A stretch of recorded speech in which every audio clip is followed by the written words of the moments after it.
Assalamualaikum warahmatullahi wabarakatuh. Saya Fitri Wahyuni dari kelompok 13 akan mempresentasikan hasil makalah kami, yaitu tentang ingkar sunnah, paham sesat tentang sunnah Nabi. Pengertian ingkar sunnah. Ingkar sunnah terdiri dari dua kata, yaitu ingkar dan sunnah. Ingkar menurut bahasa artinya menolak atau tidak mengakui, berasal dari kata kerja angkara yungkiru ingkarun.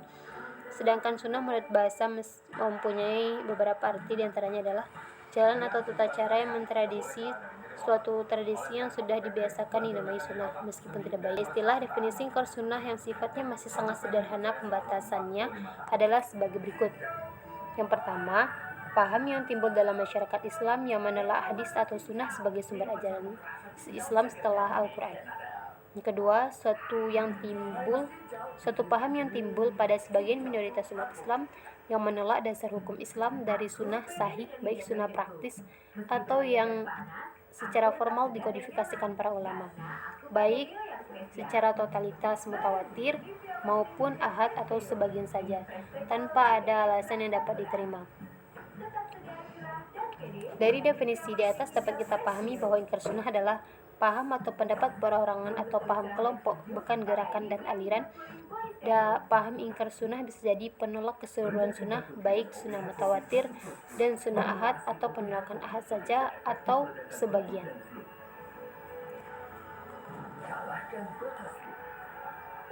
Yang selanjutnya yaitu poin B, awal muncul dan berkembangnya ingkar sunnah.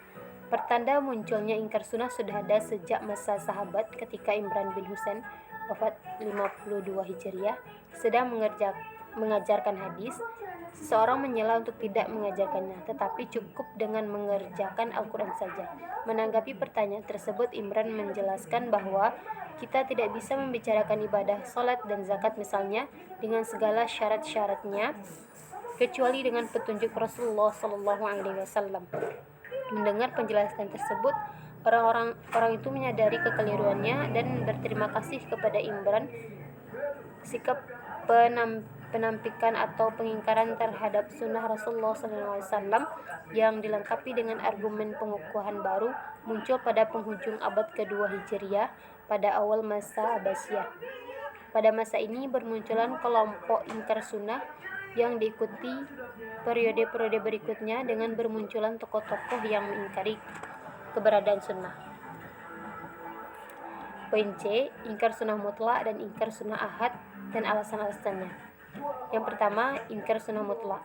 Bagian pertama ini mengingkari kehujahan seluruh sunnah secara mutlak sebagai sumber hukum, baik substansi sunnah yakni sunnah praktis alamiah secara mutawatirah Nabi SAW sejak terkodifikasi maupun sunnah yang terkodifikasi sanad baik mutawatir dan ahad. Yang kedua yaitu ingkar sunnah ahad. Bagian yang kedua ini mengingkari sunnah yang tidak memenuhi syarat-syarat mutawatir dan tidak memenuhi sebagian dari syarat-syarat mutawatir. Syekh Muhammad Al-Amin bin Muhammad Mukhtar Al-Sifiti rahimahullah mengatakan, ketahuilah bahwa penelitian tidak boleh menyimpang dari hasilnya, bahwa sunnah ahad yang sahih harus diamalkan dan masalah-masalah usuluddin sebagaimana ia ambil dan diamalkan untuk masalah-masalah hukum furu'. Bagian D itu bantahan ulama terhadap ingkar sunnah. Abdullah bin Mas'ud berpendapat bahwa orang yang mengingkari sunnah tidak termasuk orang beriman, bahkan dia termasuk orang kafir. Hal ini sesuai dengan hadis Rasulullah SAW yang diriwayatkan oleh Abu Dawud sebagai berikut. Jika kamu bersembahyang di rumah-rumah kamu dan kamu tinggalkan masjid kamu, berarti kamu meninggalkan sunnah Nabi-mu dan berarti kamu kufur. Hadis riwayat Abu Dawud.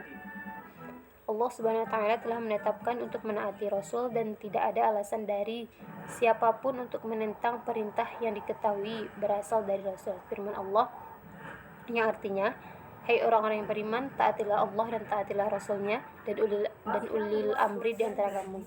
Kemudian jika kamu berlainan pendapat tentang sesuatu, maka kembalikanlah ia kepada Allah, Al-Quran dan Rasulnya, yaitu sunnahnya.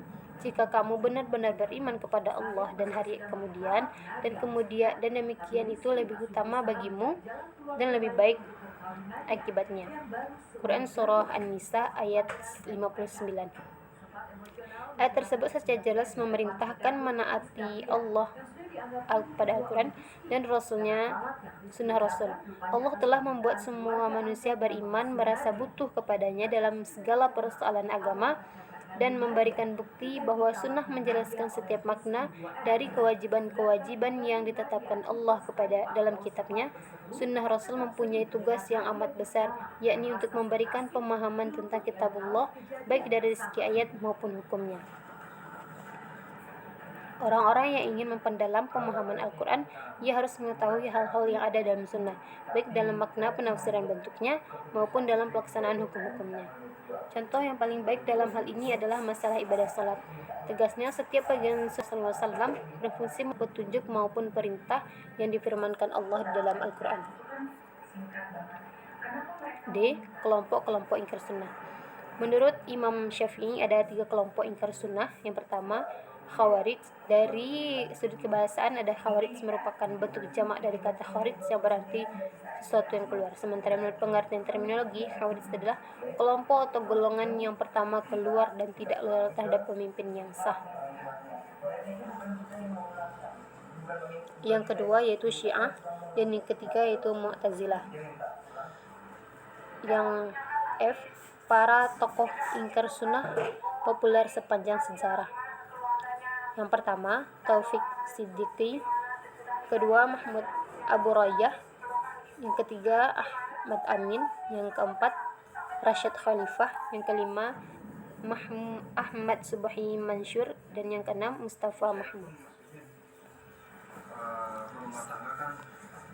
Sekianlah dari penampilan dari makalah kami. Kami ucapkan wassalamualaikum warahmatullahi wabarakatuh. Minta doa ibu lah, ibu kandung yang sesungguhnya, minta doa restunya ke ibu